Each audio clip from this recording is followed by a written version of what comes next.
Bonjour et bienvenue sur Avant j'étais prof, le podcast des enseignantes et enseignants qui ont osé la reconversion. Je m'appelle Florence, je suis professeure des écoles et j'aime vraiment enseigner. Pourtant, il peut m'arriver de penser à changer de métier, ne serait-ce que par curiosité.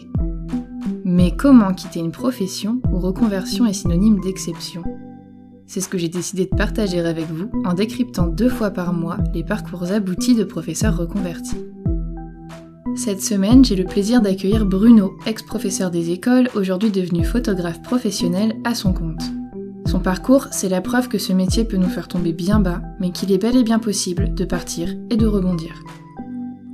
Dans cet épisode, on parle de dépression et de burn-out, de la photo comme thérapie, de guérison, d'épanouissement et de la nouvelle vie qui peut s'offrir à nous après la démission.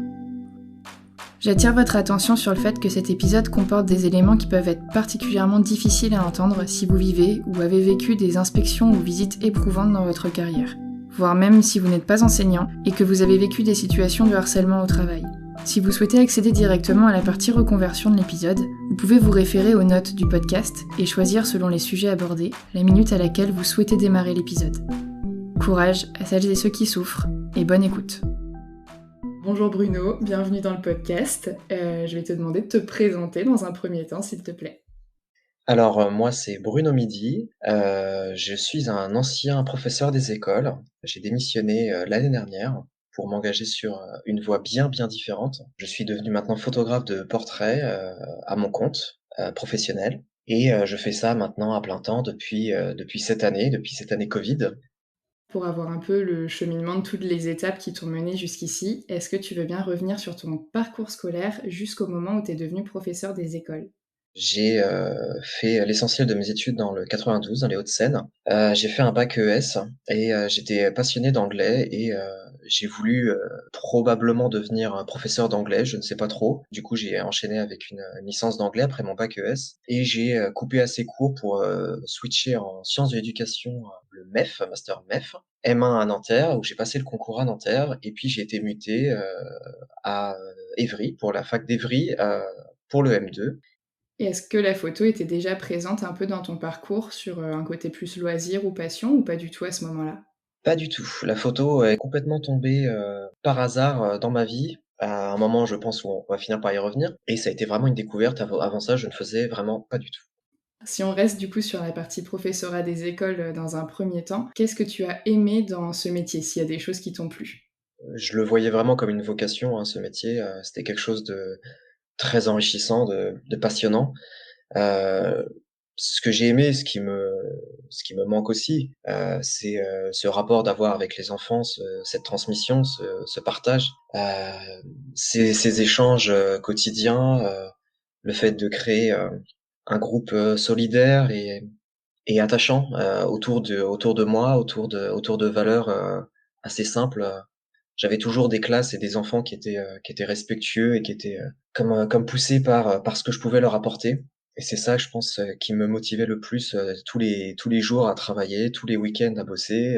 Le fait de me dire que chaque journée qui passait, c'était quelque chose qui allait les marquer un peu plus. Et je voulais vraiment être ce prof-là qui marque, ce prof qu'on a toujours eu quelque part, qui nous a marqué. Ce prof qui était cool, mais ce prof qui était intéressant, ce prof qui était pas comme les autres, ce prof intéressant, ce prof à la fois strict, mais en même temps qui était juste. Bah, je voulais être ce prof-là, ce prof qui marquait. Et je pense que j'ai réussi sur mes petites années. Et c'est ça qui me manque, cet esprit de groupe, cet esprit de cohésion, de ce que je pouvais apporter aux enfants. Et qu'est-ce qui fait du coup que tu as fini par t'en aller ? Tout un concours de circonstances, à la fois logiques et fatalistes.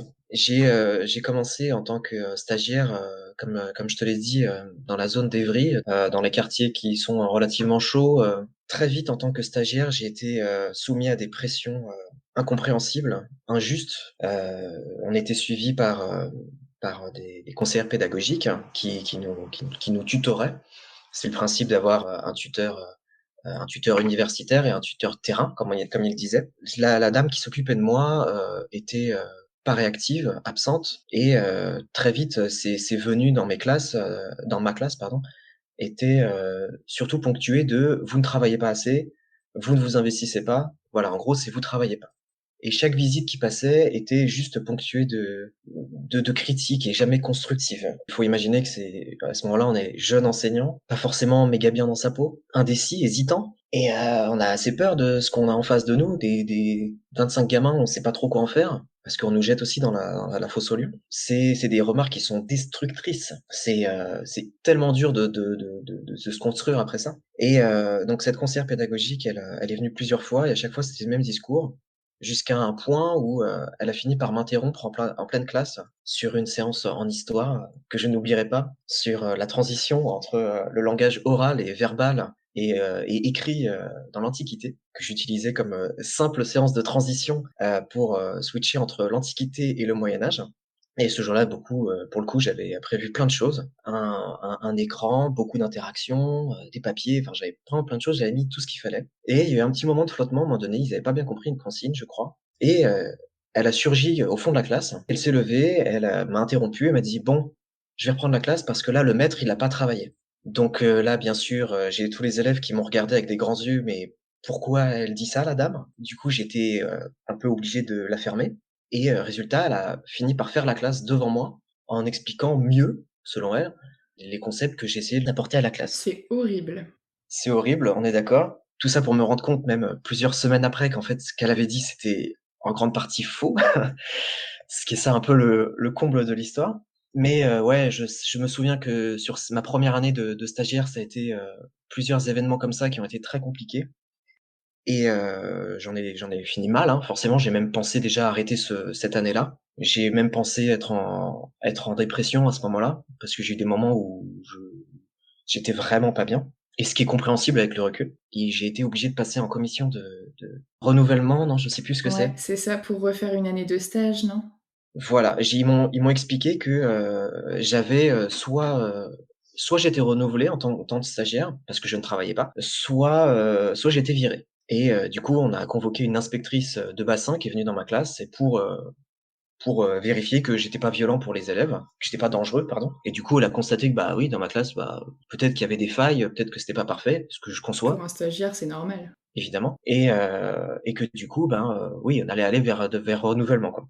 Mais quand j'ai essayé de lui expliquer ce qui se passait avec ses conseillères pédagogiques, elle ne m'écoutait pas, elle ne voulait plus me rencontrer par la suite. Cette dame qui m'avait interrompu, je lui avais demandé des conseils derrière, elle répondait plus à mes mails, elle répondait plus à mes coups de fil. Il fallait que je passe par une personne tierce pour lui parler. Je lui ai essayé de lui expliquer, l'inspectrice n'a rien voulu savoir, m'a dit: «Écoutez, je ne m'occupe pas de ça, donc vous irez en commission et basta». Et donc je suis passé en commission de renouvellement, où on m'a posé des questions qui étaient ahurissantes. J'imagine que tous les profs qui vont nous écouter, ça va leur faire bizarre, mais quand on passe toute une année à remplir ce satané cahier journal, ces satanées fiches de préparation, ces fiches de séances, ces fiches de séquences, et que au final, dans cette commission de renouvellement, on nous demande: «Monsieur Midi, est-ce que vous pouvez nous expliquer ce que c'est un cahier journal?» Là, je tombe des nues en disant: «Bah, vraiment, vous me posez vraiment la question?» «Ah bah oui, bah parce que dans vos rapports, il y a aucune mention que vous faites des cahiers journaux». C'est encore un coup de massue, encore plus. Et quand j'ai essayé d'expliquer encore une fois ma situation, on m'a expliqué que cette commission n'était pas faite pour vous entendre, mais pour vous juger. Et j'ai été renouvelé et dans ma bonne chance et dans mon bon travail, même s'il était insignifiant paraît-il, j'avais absolument tout validé. Mon master était validé, sauf mes visites, du coup. Et donc j'ai dû redoubler et mon année de M2, refaire une année de stage. Et cette fois-ci, j'ai eu 2 tutrices pardon, qui étaient formidables, dont notamment la directrice de l'ESP en personne qui s'était chargée de mon cas à moi et qui m'avait vraiment accompagné. Mais dans la deuxième année, j'ai eu un autre souci, c'est que je suis tombé sur un directeur. J'étais en binôme avec un directeur dans une école et ce directeur était des plus inadaptés pour être dans l'éducation nationale. C'était un personnage grossier, vulgaire, violent, outrancier, qui ne travaillait plus depuis à peu près 10 ans, qui avait des animaux dans la classe, qui avait ses propres affaires dans la classe. Voilà, c'est quelqu'un qui profitait du système à fond et qui s'en foutait. Et avec moi, il était très sec, très violent et me faisait vite comprendre que, de toute façon, s'il se plaignait auprès des inspecteurs, je dégagerais puisque c'était ma dernière chance. Comme tu le sais sûrement, en tant que stagiaire, on a le droit qu'à 2 chances et après c'est fini. Et donc j'ai reçu ce coup de pression-là en plus, mais je me suis accroché en me disant que au moins j'ai plus le master et je peux continuer et me concentrer sur les élèves. C'était une année compliquée parce que Il fallait quand même s'accrocher avec encore un énergumène qui était compliqué, mais au moins la hiérarchie cette fois-ci était de mon côté. Et ensuite j'ai été donc titularisé dans une école à Draveil dans le 91 où j'ai eu ma première classe enfin. Le fait d'avoir vraiment une classe à 100%, je ne travaillerai plus à 50%, je n'aurai plus quelqu'un avec qui travailler. Et voilà, j'avais un superbe CE2, CM1. Maintenant que tu as ton CE2, CM1 où tout peut se passer bien, qu'est-ce qui fait que malgré tout, à un moment, tu t'en vas? Qu'est-ce qui fait que je m'en vais? Eh bien, après avoir été inspecté en 2 ans de stage, du coup sur mes 2 années de stage, disons une douzaine ou treizaine de fois, je reçois cette fois-ci encore d'autres visites, qu'on appelle des visites conseils de la conseillère pédagogique, la CPC. Une anecdotique où elle vient 15 minutes, elle repart, elle a rien à me dire. Bon, soit, pas très intéressant, mais bon, tant pis, tant mieux. Au moins je fais ma vie et ma classe se passe à merveille, les enfants sont merveilleux. J'ai eu la chance d'avoir on m'a fait un groupe classe qui était vraiment très, très bien. Très dynamique, très scolaire, très mignon, vraiment. Et malgré le fait que c'était un milieu qui était difficile, qui était compliqué, avec beaucoup de violence et de tension dans les familles, ma classe était merveilleuse. Ces élèves-là, je ne peux pas les oublier. J'ai reçu, au fur et à mesure, une autre visite, de cette CPC qui est venue et ce jour-là, donc tout se passait à merveille. C'est le genre de je pense que tu connais ou que tout le monde va connaître, c'est ce genre de matinée où tout se passe bien. Ce genre de matinée où, les enfants, nous écoutent à merveille, où on n'a rien à dire et ils écoutent, ils participent, ils font pas de bêtises, ils viennent juste et ils écrivent. Tout se passe à merveille. Et au milieu de ça, j'ai, mon petit Paul qui est très, très, très défavorisé, qui a un niveau grande section, mais qui est en classe de CE2 à ce moment-là. Je suis obligé de le pousser un petit peu pour qu'il se force à écrire la date. Lui, il était encore à la date. Mais je sais qu'il peut le faire, mais il faut que je le pousse. Et donc, je lui demande une fois, deux, trois fois, bon Paul, t'accélères, bon Paul, tu te dépêches. Allez Paul, tu peux le faire, vas-y, dépêche-toi, je t'attends. Et je finis par dire avec un ton tout à fait normal, en disant, mon Paul, je te préviens, si tu continues pas, tu vas finir à la récréation. Ce sera, là, j'ai plus le choix là. Donc tout pendant ce cas-là, il y avait bien sûr la visite qui était au fond avec la dame. Arrive la récréation et je suis content. Là, ça y est, on pourra rien me dire sur cette fois-ci. Mes fiches de prép étaient nickel. Mon cahier journal était nickel. La classe s'est passée à merveille et j'arrive tout fier devant la CPC, on pourrait rien me dire cette fois-ci. Et elle me dit bon monsieur Midi, il faut qu'on parle. Je lui dis oula, oui, je vous écoute avec plaisir. Et elle me dit il y a comme un malaise dans votre classe. Je fais pardon? Ah bah oui, il y a personne qui ose parler. Il y a personne qui répond. Il y a comme un malaise dans votre classe. Donc je lui ai dit mais je ne vois pas du tout de quoi vous parlez. Les enfants sont sages d'ordinaire et puis bah là aujourd'hui ils sont très sages et puis je pense que vous avez bien vu qu'ils participaient. Tout se passe bien. Oui mais j'ai senti comme un malaise. Et puis la manière dont vous avez parlé à Paul, vous utilisez la menace. Donc c'est pas comme ça qu'on gère la classe. Vous leur faites peur. Et je tombe un peu des nues et je suis un peu sous le choc et on me demande de m'expliquer après sur mes séances et cetera ou comme d'habitude, on m'explique que c'est pas assez, que c'est pas assez dans les programmes, et cetera et cetera. Donc ça me passe un peu au-dessus et je me souviens que je suis, parti chercher mes élèves, en récréation à ce moment-là et quand je suis remonté de classe, j'ai fondu en larmes devant les enfants comme un espèce de réflexe de: «Je suis à bout». Et je comprends pas pourquoi et je sais que ma collègue, Adeline qui était là, m'a vu commencer à faire ce mouvement où on sent qu'on va pleurer, enfin vous connaissez et du coup elle a dit: «Bon, je prends la classe, va boire un verre d'eau» et j'ai été me calmer plus loin et là j'ai compris que c'était pas normal, hein. C'est pas normal d'en arriver à ces situations-là où on donne sa vie, on donne son énergie pour les enfants, on donne, sa passion, ses week-ends, son budget, on donne tout et sa joie de vivre tout simplement pour transmettre et on tombe face à des gens qui, je sais pas s'ils sont désabusés, s'ils sont aigris ou s'ils sont juste incompétents, mais qui écrasent ces volontés-là, ces volontés juste de bien faire et c'est marrant parce que j'en parle, j'ai encore un peu la voix éraillée, mais c'est des choses qui sont difficiles à oublier. On y met tellement de cœur et quand on voit que finalement tout ce qu'on récupère, c'est un coup de bâton, même si on devrait se dire, c'est pas à eux qu'on le doit.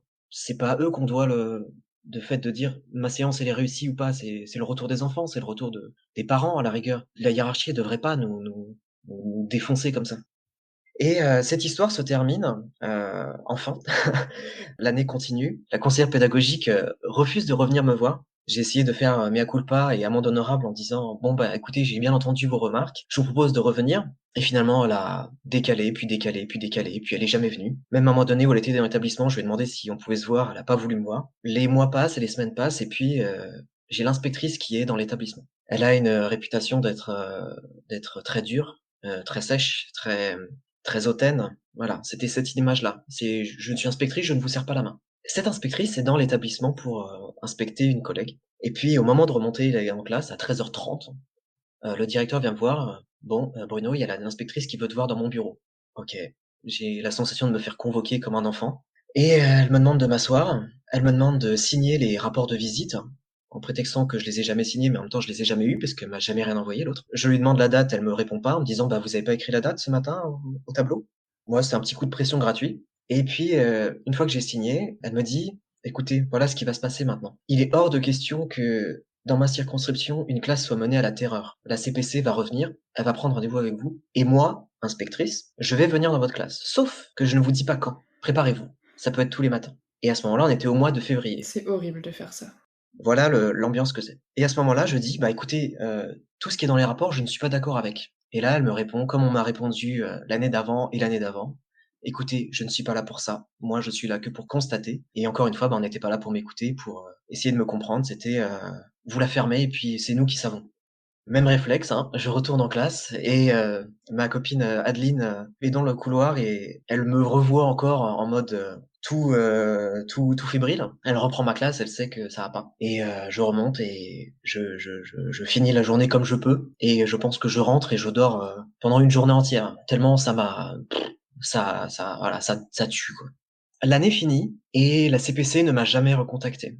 L'inspectrice n'est jamais venue et même si j'attendais tous les matins à 8h30 en me disant: «Bah, aujourd'hui, c'est peut-être aujourd'hui qu'elle va venir» et non, elle vient pas. Et puis, bah, au mois de juin, fin juin, je me dis: «Bon, j'arrête, je suis pas un esclave, ça suffit maintenant, je laisse tomber» et j'ai atteint un point de fatigue, morale et physique, qui est, inquiétant. J'ai des réactions qui sont étranges.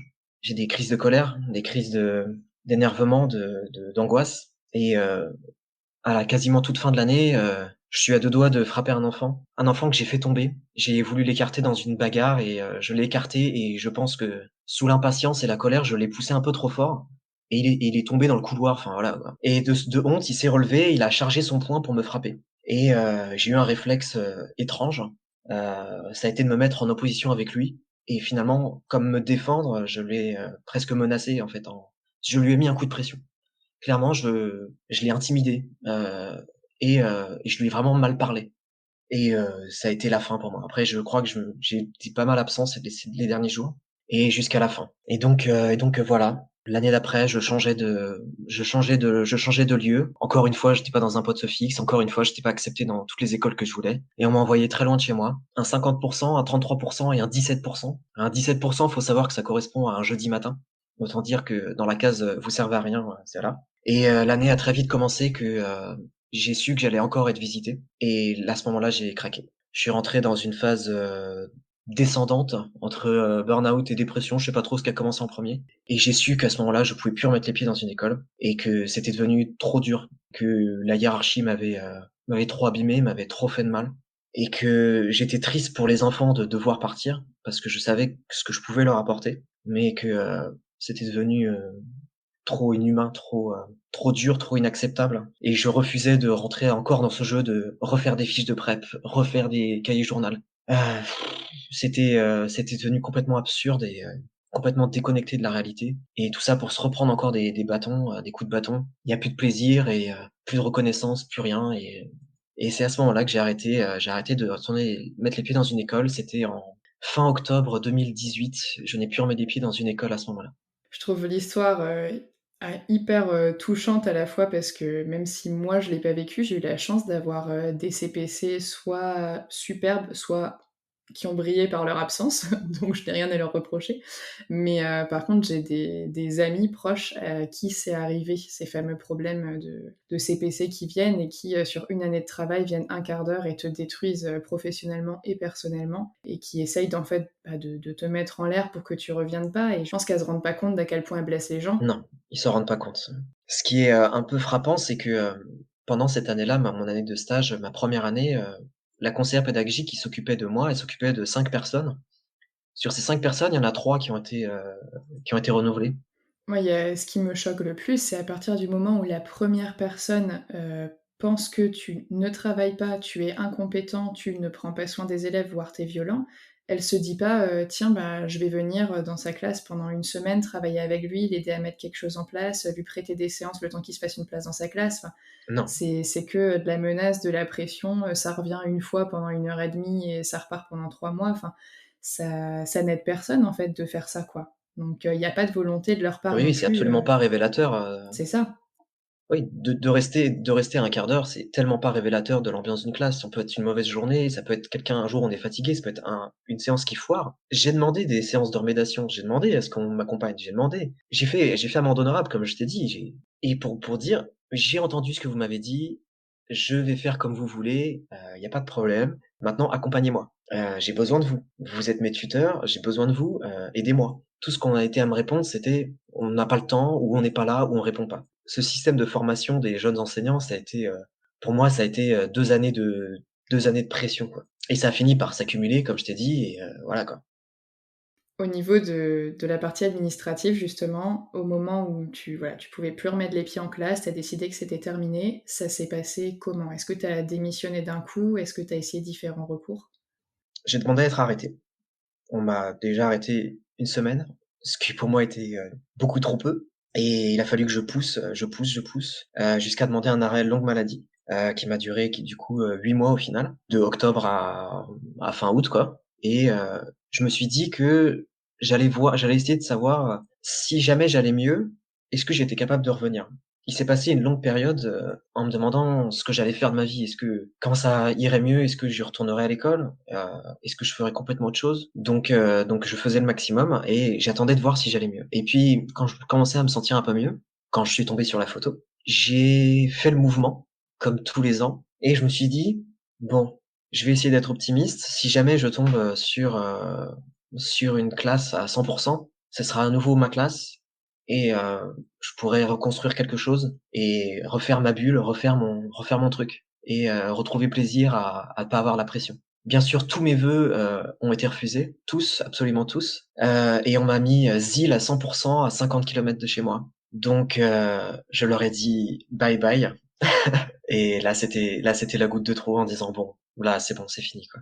ZIL pour vous, ça doit être l'équivalent de brigade, pour nous c'est remplaçant. ZIL, c'est le cran encore au-dessus de brigade. Brigade, c'est remplacement long, donc à partir de 2 semaines. Donc sur des postes où on nous annonce, par exemple, pendant 2 semaines, tu vas être dans ce CE2-là, ou pendant 1 mois, tu vas remplacer le congé mat de madame.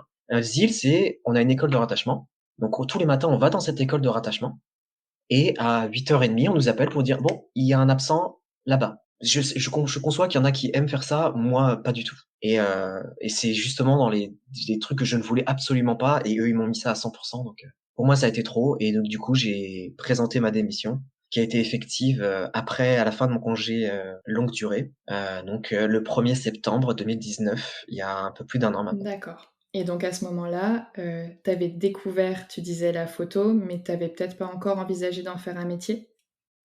Non, pas du tout.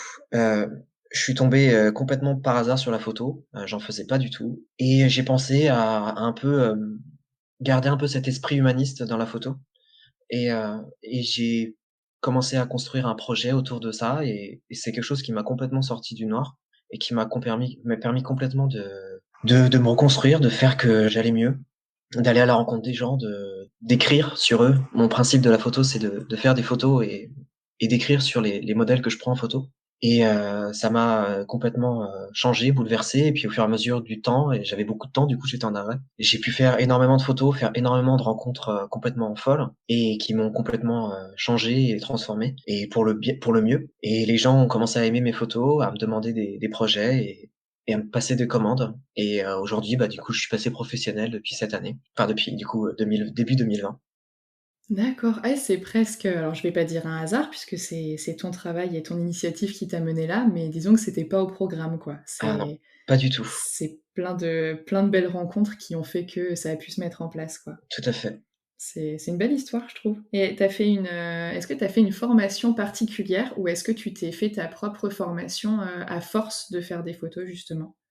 Alors, je me suis fait ma propre formation, comme je t'ai dit, ça m'est arrivé au milieu d'une crise d'angoisse en pleine nuit. J'ai, bingé des vidéos YouTube pendant 2 semaines, des tutos YouTube, sur, la technique, sur, l'exposition, sur, les prises de vue, sur les grands photographes. Pendant 2 semaines, j'ai regardé que ça et puis j'ai acheté un petit appareil et puis, bah, j'ai attaqué et puis je me suis cherché pendant 6 mois jusqu'à trouver même, mon style de retouche encore assez récemment et puis de toute façon dans l'art, je pense qu'on se réinvente tout le temps donc je continue d'apprendre, mais disons que j'ai absolument pas une formation académique et pas du tout scolaire, disons, et ce qui ressemble bien à ce que je faisais aussi dans le monde de l'enseignement où justement je sortais un peu des codes, un peu des sentiers battus pour faire quelque chose qui me ressemblait vraiment.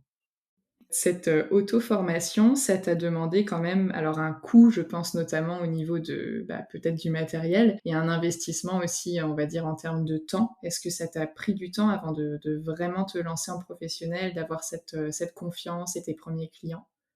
Alors l'investissement, matériel, oui, disons que la première année, j'ai faire un investissement de 1 000 € ou un peu plus, quelque chose comme ça. Après au niveau du temps, bon, comme je t'ai dit, j'avais beaucoup de temps pour, m'exercer, donc ce qui était aussi, pratique et comme j'étais en arrêt, j'ai pu aussi, garder les sous de mon arrêt jusqu'à septembre. Mais, septembre 2019, plus aucun revenu et ma situation personnelle a fait que du coup, démission, j'ai dû, retourner, dans le foyer familial et j'ai pris le temps qu'il fallait pour, monter une structure, administrative, heu, apprendre à démarcher correctement, à trouver des partenaires. Donc ce temps de formation, disons que je l'ai surtout utilisé pour me débrouiller, pour bosser de mon côté et voilà, depuis maintenant je suis auto-entrepreneur et c'est un travail qui est vraiment en solitaire et un travail long, fastidieux, en solitaire, mais qui donne des résultats si pour peu qu'on y donne du cœur.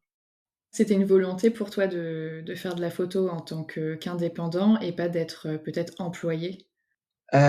J'y ai pensé, à un moment donné, j'ai essayé de chercher dans les services de mairie, je pensais peut-être faire du photojournalisme à un moment donné, mais ça m'éloignait tellement de ma vision de la photo que j'avais peur de retomber dans les mêmes travers, de faire des choses que je faisais pour faire et qui me plaisaient pas et je pense que j'avais quand même un grand besoin de me sentir, épanoui et heureux dans ce que je faisais. Donc j'ai vraiment fait, avant tout sur ce qui me faisait me sentir bien.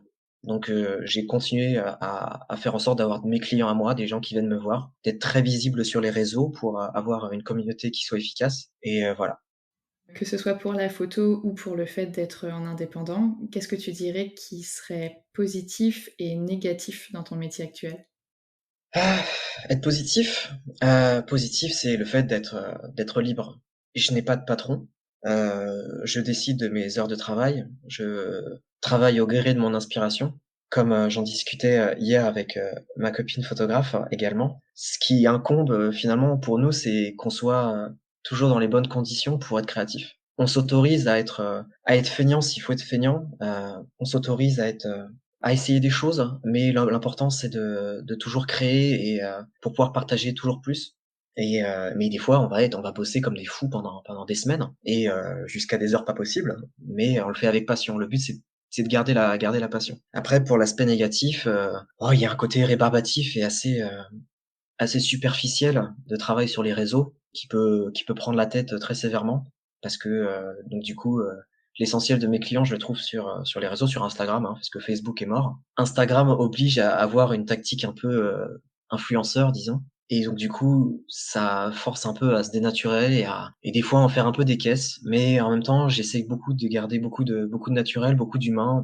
mais en même temps de rester pro, donc voilà, faut trouver un juste milieu entre être très actif, être, très pro, être soi-même, mais en même temps pas trop. Donc c'est un peu un jeu un peu étrange. Donc c'est ça, ce côté un peu négatif, mais en même temps, on y rencontre aussi énormément de gens et nombre de mes très bons amis aujourd'hui, viennent de là et quasiment l'essentiel maintenant qui vient de le monde du monde de la photo et donc c'est un point négatif qui amène beaucoup de points positifs. Et tu parles de juste milieu, est-ce que c'est une question que je me pose toujours pour les artistes, est-ce que tu arrives toujours à séparer ton métier de ta passion? C'est-à-dire à toujours faire des photos aussi pour toi, qui ne soient pas forcément des commandes par exemple? Oui, oui, ça, même je dirais même plus. Si je pouvais ne faire que des commandes, je serais heureux et je pourrais acheter une nouvelle voiture et avoir un meilleur boîtier. Mais j'en suis pas encore là. Je fais essentiellement ce qu'on appelle des collaborations dans ce milieu-là. C'est modèles qui posent contre des photos. Et voilà, j'ai des modèles incroyables sur mon Instagram avec qui j'ai pu travailler et qui sont très très inspirants et inspirantes. Et ça je ne pourrais pas m'en lasser. Et ne serait-ce juste le plaisir de faire des photos. Et c'est vrai que de temps en temps, bah, il faut faire des photos qui sont pas forcément trop mon style.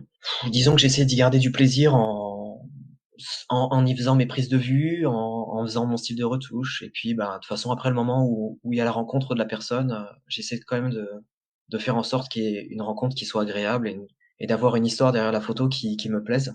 Et que du coup, j'y trouve quand même du plaisir. C'est très très rare où j'ai pas de bons souvenirs de photos, quoi. J'ai toujours, même si c'est des commandes très strictes, j'ai toujours des bons souvenirs.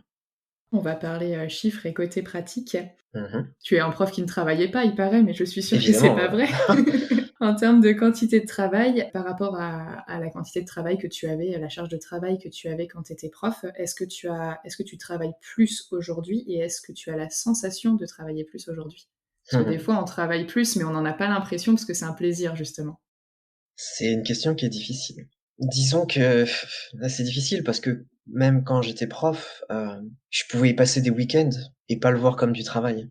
Et là, des fois, je vais retoucher pendant 4 heures et je vais pas le voir comme du travail.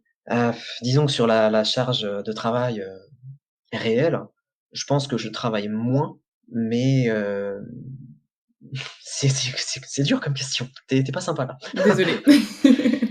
Non, mais quand on est prof, forcément, on s'oblige à faire des choses très rébarbatives et très très très idiotes que moi j'appelais tout le principe de faire des fiches de prep, le cahier journal, etc. Ce que moi je finissais par plus faire parce que je trouvais ça débile et que j'y trouvais pas mon compte. Je pouvais tenir les choses sur mon cahier de brouillon, sur une feuille de papier pour la journée et je savais exactement où j'allais aller. Et j'économisais 3 heures de travail débile pour finalement faire la même chose. Alors qu'aujourd'hui, ben ma charge de travail, ben c'est que du plaisir et les choses rébarbatives, bah ça va être faire des factures, faire des devis, déclarer à l'URSSAF, etc. quoi. Ce qui va être moins fun à faire, tu le fais parce que, au fond, ça reste quand même nécessaire et utile pour ton entreprise, alors Mhm. que de l'autre côté, je vois par exemple une fiche de prep, si t'en as pas besoin parce que tu sais où tu vas et que ton cahier Voilà. journal te suffit, tu le fais par obligation et en plus ça sert pas quoi. Il y a vraiment aucun bénéfice quoi. Ce qui me semblait très désagréable à faire quand j'étais prof, c'était les choses que je trouvais foncièrement inutiles, hein. Et donc j'appelais ça des choses abrutissantes. C'est vraiment on nous cantonnait à faire des trucs moi je le faisais sachant que je m'en servirais pas et sachant même que la fameuse CPC ne les regarderait même pas. Et donc du coup, je les faisais pour rien, pour personne, juste pour dire: «Vous voyez, je les ai faites». Et aujourd'hui, bah, ce que je dois faire, bah, je sais que je dois le faire parce qu'il faut le faire et je le fais pour une raison, comme tu disais. Donc c'est 2 regards différents sur le travail. Au niveau de ta journée justement, j'imagine, je me trompe peut-être, mais t'as pas une journée type. J'imagine que ça dépend des projets et que tu t'organises un peu comme tu veux en fait d'être indépendant. Alors oui, c'est vrai que je peux m'organiser vraiment comme je veux, mais après si je dois faire une journée type, je vais avoir des journées shooting où, je vais faire, 1, 2, 3 heures de shooting, et puis, le reste de la journée, bah, ça va être, du repos ou de la retouche. Et puis il y a aussi des journées de remise à niveau un peu, sur les books, sur les réseaux, de travail d'influenceur. Là, j'ai fait des grosses guillemets avec mes doigts, ça se voit pas. Non. Donc ouais, les journées types, c'est un peu une espèce de routine, travailler les réseaux, mettre à jour, faire de la retouche. C'est beaucoup, beaucoup de retouches, hein. La partie immergée de l'iceberg, c'est énormément de retouches. J'allais te dire, il y a beaucoup enfin, moi, ce que j'appelle le travail de l'ombre, en fait. Au Ah oui. final, on a l'impression qu'un photographe prend une photo, celui qui regarde, il voit la photo, mais il sait pas forcément ce qui se passe entre les deux, quoi. Ce travail de l'ombre, il est très souvent négligé et on a vite tendance à nous dire: «Bon, bah, de toute façon, tu m'envoies les brutes, c'est pas grave si tu retouches pas, y a pas de problème, moi je les prendrai quand même, hein. De toute façon, c'est que des photos brutes, c'est pas grave, hein». Ou bien, non, récemment, ce qu'on nous a fait à ma copine et moi, c'était le fait de dire: «Bon, de toute façon, c'est pas grave, tu vas mettre un filtre après sur la photo». Mettre des filtres, c'est un peu ouais, c'est un peu une bonne insulte, ou une photo, je vais mettre 1 heure à travailler dessus, en fait, ce que tu fais, c'est tu fais swoop avec ton doigt, quoi, puis voilà. Non, c'est plus compliqué. Cette personne-là aurait mérité que tu ne mettes juste un filtre. Ouais, ouais, j'aurais dû.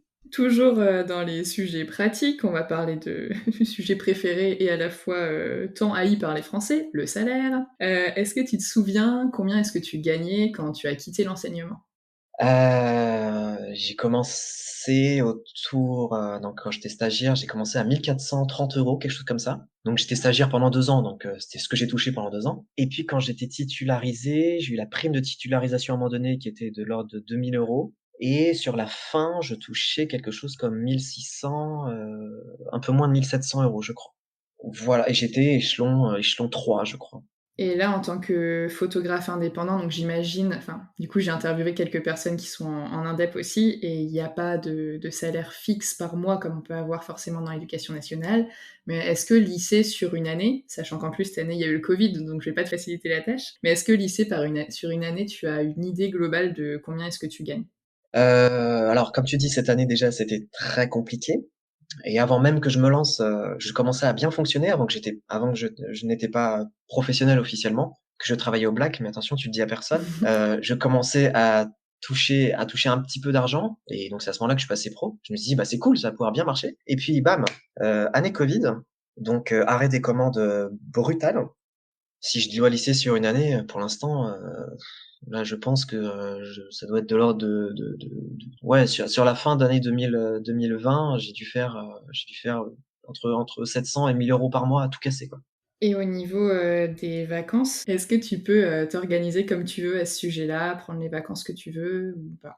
Pour l'instant, j'y ai pas trop pensé parce que, ma première année professionnelle, on n'a pas eu vraiment eu de vacances, mais en même temps, on s'est fait des vacances. On a fait un road trip, à travers la France, sur une semaine avec une bande de photographes et un vidéaste, où on a été rencontrer des modèles à travers la France, et c'était des vacances, mais au final, on a vécu ça comme du boulot, mais en même temps, c'est comme des vacances. Et après, on est parti 2 semaines, en Dordogne avec, 3 autres photographes. Pareil, on a fait passer notre temps à faire des photos et à rencontrer des modèles. Donc en fait, les photographes, partout où ils vont, ils ont envie de faire des photos. Donc pour l'instant, je suis pas encore trop là-dessus, mais je pense que oui.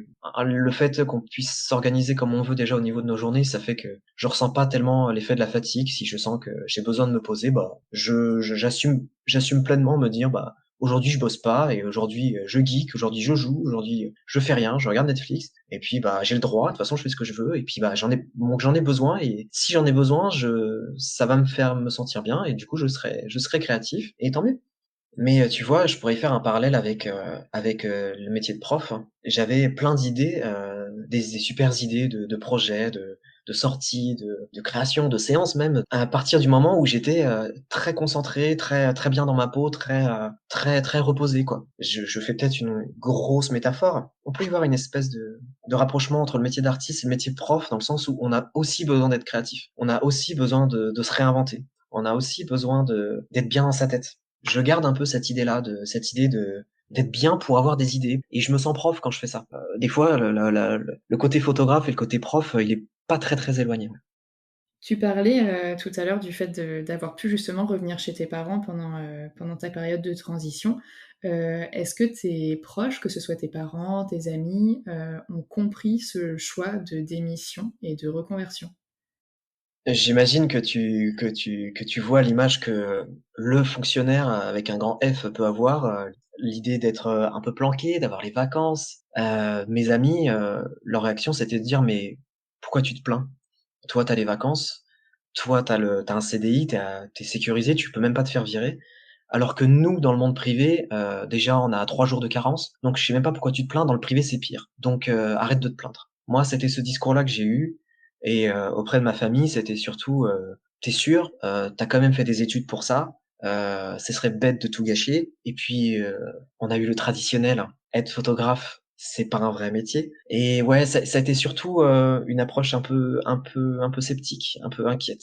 Mais il a fallu que je m'affirme et dire que, ou justement ne pas tenir compte. Parce que si j'avais tenu compte, je pense que si j'avais été dans un état actuel, dans l'état dans lequel je m'étais senti avant, quand j'allais pas bien, je pense que j'aurais fini par retourner à l'école. Mais le fait d'avoir, tant et tant, voulu me bagarrer pour que j'aille mieux, j'ai fait une psychothérapie, j'étais voir un psychiatre, j'ai pris des médocs, j'ai fait tout en sorte de m'en sortir. J'en suis fier, et je pense que grâce à ça, au moins maintenant, je sais que, je peux plus me faire influencer par les a priori, par les clichés autour des fonctionnaires, autour des profs. Le Bruno prof et le Bruno d'aujourd'hui, c'est plus le même. Pour l'instant, comme c'est encore un peu frais, je pense que tu as pas trop de regrets d'avoir quitté l'éducation nationale, mais est-ce que tu n'as pas non plus de regrets d'avoir choisi, cette voie dans la photographie en tant qu'indépendant? Regret, comme je te l'ai dit direct, Ouais. regret, c'est les enfants. Mais, il y a tellement tout autour qui n'allait pas. La hiérarchie, la mutation, le mouvement, le salaire, l'image, auprès de la société. Et quand je vois ce que, notre bon ministre fait, c'est de pire en pire. Donc, pour l'instant, c'est sûr, c'est pas le moment. Mais peut-être, allez, soyons fous, dans 10 ans, 20 ans, si ça s'améliore, moi je reviendrai avec plaisir. Parce que si ça s'améliore et que je peux travailler dans des conditions qui font que, je peux être heureux, moi je demande que ça et être utile. Donc, un jour peut-être, mais j'ai peu d'espoir, mais, je pense que je reste prof dans l'âme quoi qu'il arrive et comme je t'ai dit, ça me manque de transmettre, mais pas à n'importe quel prix. Pour ma santé d'aujourd'hui, je regarde pas. Forcément. Et pour, m'être lancé dans cette, voie-là en particulier, je pense que j'avais pas d'autre choix. Je me voyais à partir du moment où j'ai commencé à faire des photos et à faire ce concept dont je t'ai parlé, le fait de prendre en photo des gens pendant qu'ils sont très expressifs, pendant qu'ils rient, pendant qu'ils pleurent, pendant qu'ils me racontent leur histoire et après le fait d'écrire sur eux, ce que j'appelle des portraits poétiques. J'en ai fait, 3 ou 4 et puis après j'ai su que je pouvais plus jamais faire autre chose. C'était tellement enrichissant et ça a un peu bouleversé, mon monde et je pense que ça me changeait et en même temps ça me guérissait. Voilà, je me voyais plus faire autre chose, quoi. Et puis, au fur et à mesure des gens qui commençaient à aimer mes photos, moi pour moi c'était un concept d'aimer mes photos qui moi faisait mes photos depuis 3 4 mois. C'était un bon signe pour moi et peut-être un petit signe du destin pour me dire bah ce que tu fais pour une fois les gens te le rendent bien et il y a pas quelqu'un pour te dire ce que tu fais c'est pas assez ou c'est pas assez bien. Donc c'est très enrichissant et pour les autres et pour moi donc pour l'instant je peux pas regretter. Peut-être que dans 1 an, 2 ans, je remarquerai que c'est pas assez, ça m'apporte pas assez ou j'ai perdu la foi ou ça me passionne plus ou j'y gagne pas assez d'argent. À ce moment-là, peut-être que il faudra que je fasse autre chose, je sais pas, ou quelque chose de plus stable. Mais pour l'instant non, pour l'instant je suis totalement heureux là-dedans et très, très épanoui là-dedans. Et si je te demandais de compléter la phrase «Avant j'étais prof, aujourd'hui je suis», que dirais-tu? Faut pas que je la loupe celle-là. Avant j'étais prof, maintenant je suis toujours prof, mais à ma manière. Je suis je garde les valeurs de mon moi qui était prof pour en faire autre chose. Je continue de partager à ma manière. Je continue à transmettre à ma manière et à recevoir et autant donner grâce à ce que je peux créer et offrir aux gens. Et quand je me souviens du regard émerveillé des enfants qui étaient heureux que je leur apprenne quelque chose et qui me remerciaient de leur avoir appris un truc, quand je vois ce même regard des fois sur, des gens qui arrivent à s'accepter en photo ou des gens qui sont heureux de lire leur histoire ou voir des photos au naturel, comme ils se sont jamais vus, de les réconcilier avec eux-mêmes, bah, pour moi, c'est à peu près la même sensation, c'est l'idée d'être utile. Et si je suis utile tout en étant épanoui et je pense que je suis pas très, très éloigné de qui j'étais avant. Au-delà de la photo, on en a parlé, mais tu crées beaucoup de contenu sur les réseaux. Où est-ce qu'on peut te trouver pour te suivre? Ou si par exemple on veut te contacter pour un shooting ou pour te poser d'autres questions par rapport à la reconversion? Eh bien, on peut me contacter essentiellement sur Instagram où je suis le plus actif, sur mon compte, John B-8 photographie. Sinon j'ai un book en ligne qui s'appelle johnbrunophotographie.book.fr. D'accord. Bah, écoute, je te remercie pour, tout le temps que tu as pris et pour avoir, bah, livré ton parcours avec autant de sincérité parce que, bah, il y a des choses qui sont pas faciles, même si voilà, le temps passe, ça reste des choses qui touchent donc je pense que malheureusement, beaucoup de personnes se reconnaîtront dans ton parcours. Moi-même, ça m'a assez touchée alors que personnellement, je ne l'ai pas vécu comme ça. Donc voilà, je sais que ça touchera des gens et je te remercie vraiment pour tout ça. Je t'en prie et si j'ai vraiment voulu, ardemment participer à ce podcast que j'ai découvert grâce à Émilie, ton 1er je crois. C'était vraiment j'avais sensation qu'il fallait que je parle de ce qui m'était arrivé, que je sais qu'il y en a beaucoup qui se font écraser par le système et il faut être fort et il faut être fort mais pas au point d'en souffrir et que il faut savoir ouvrir sa gueule ou partir. Et il n'y a pas de honte à partir, il n'y a pas de honte à se mettre en arrêt. Si la hiérarchie ne vous écoute pas, écoutez-vous. Et si vous vous sentez pas bien, il n'y a pas de honte. Rien, aucun métier au monde, aussi beau soit-il, ne mérite qu'on soit malheureux à cause de ça, et encore moins quand c'est un métier qui est censé être une vocation et être un métier aussi beau. Merci d'avoir écouté cet épisode d'Avant j'étais prof. S'il vous a plu, n'hésitez pas à vous y abonner afin de ne rater aucun épisode. Pour qu'il gagne en visibilité, vous pouvez également le noter et le commenter sur votre application d'écoute favorite. Et si vous pensez qu'il pourrait être bénéfique à quelqu'un que vous connaissez, n'hésitez pas à le lui partager. Retrouvez l'actualité du podcast sur les réseaux sociaux, principalement Instagram, mais également Facebook, @avantj'étaisprof. Et si vous souhaitez échanger avec Bruno et admirer ses photos, vous trouverez le lien de son compte Instagram dans la description. À bientôt!